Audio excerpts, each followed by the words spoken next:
Dito naman po tayo sa aking YouTube channel. This is Papa Walds.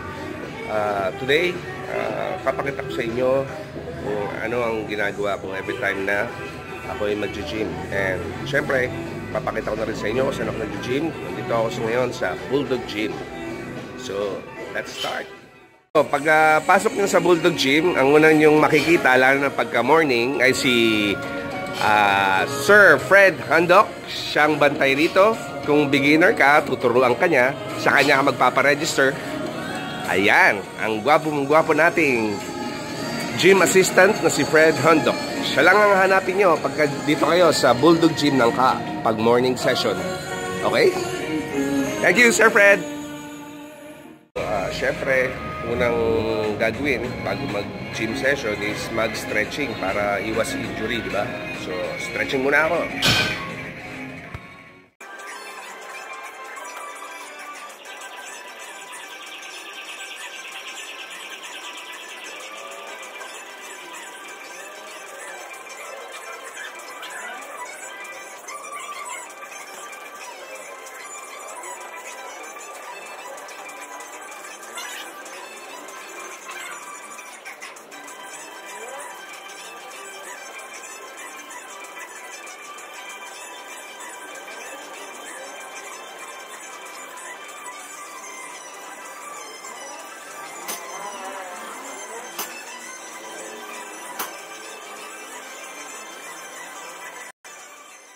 Ang loob ng Bulldog Gym.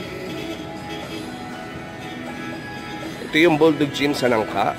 Very affordable, guys, kung gusto nyo mag-gym.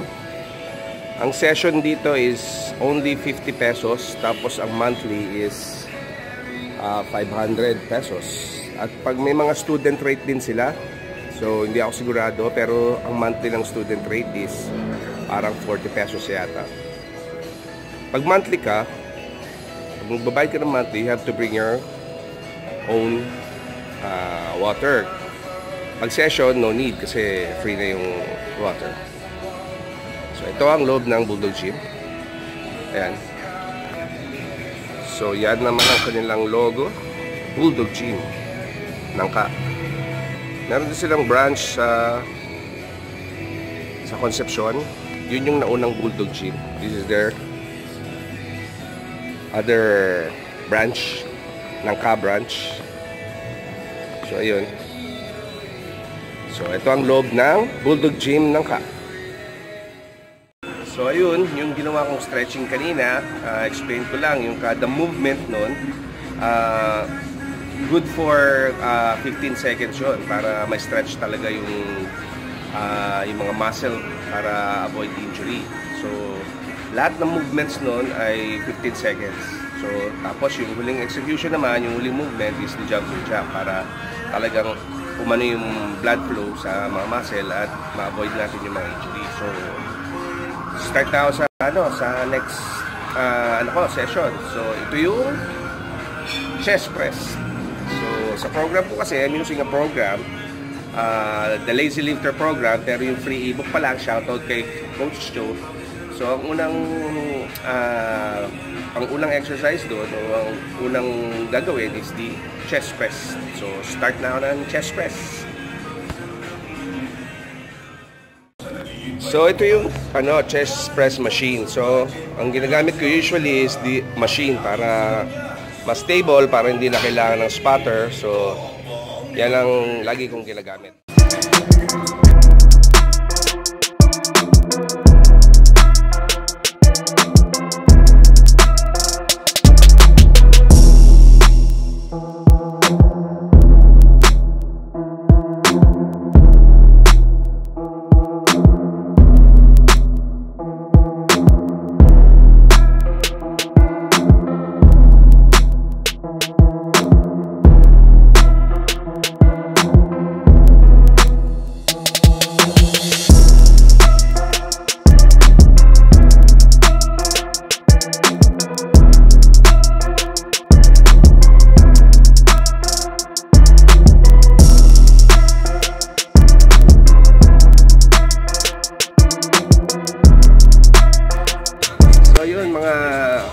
viewers, natapos ko na yung chest press.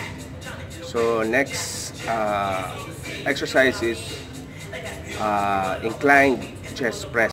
So ang gagamitin ko rin uli dito yung machine din para sa akin kasi mas stable, tsaka mas safe, tsaka hindi na kailangan ng spotter. So ito siya.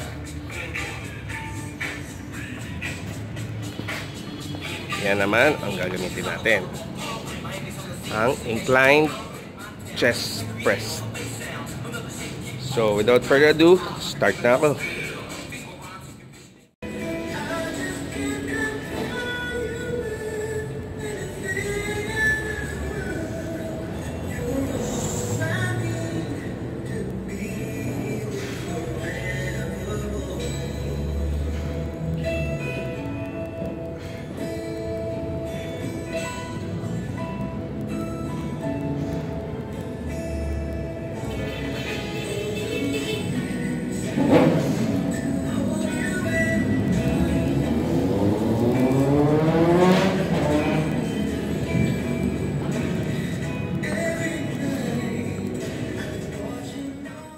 So natapos ko na yung inclined chest press. So ang susunod naman natin na exercise doon is the overhead press. So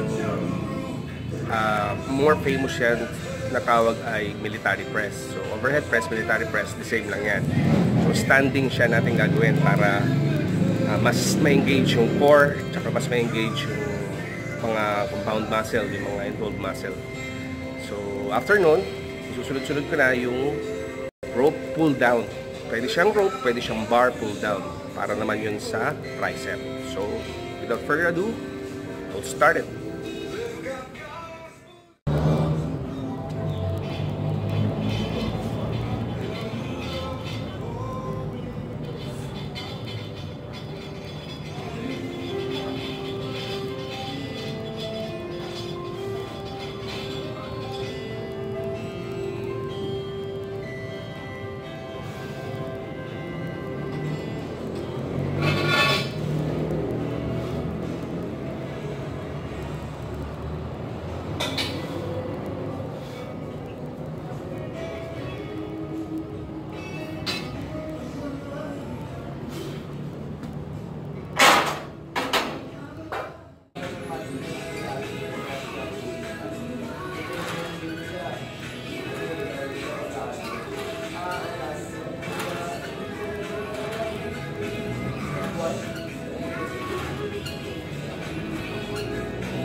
Ayun, natapos ko na yung dalawang exercise, overhead press, tsaka yung tricep pull down, na bar tricep pull down. Next naman natin is the side lateral raise for the shoulder.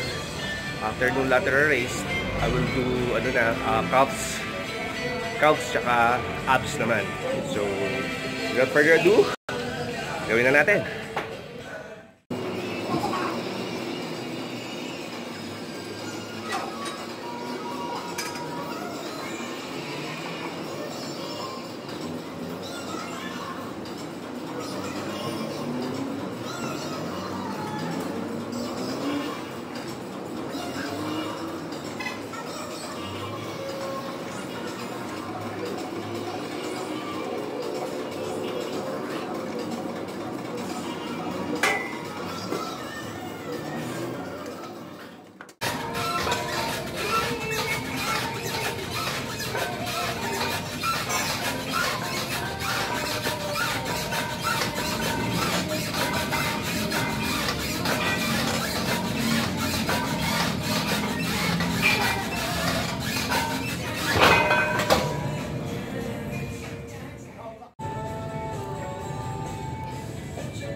So finally, natapos ko na lahat ng mga exercises dun sa program ko, yung workout A ko, na program ko na nakuha ko sa Lazy Lifter, na free ebook by Coach Cholin.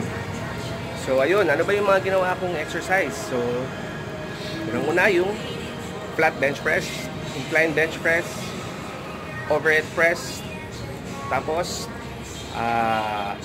tricep pull down na bar, tricep pull down, tapos side lateral raise, tapos nag-abs ako, and then nag-calf. So yun, doon nagtatapos yung typical gym session ko dito sa Bulldog Gym. So ayun guys, kanina nintroduce ko sa inyo si Sir Fred Hondok, di ba? Siya yung morning session na gym assistant dito sa Bulldog Gym. So ngayon, inabot na ako ng afternoon session. Ang makikita nyo namang gym assistant dito ay si Mac. Si Sir Mac naman ang magiging gym assistant nyo pagka afternoon session. So guys, dyan na nagtatapos yung my typical gym session sa Bulldog Gym. So bye-bye. See you next time. See you.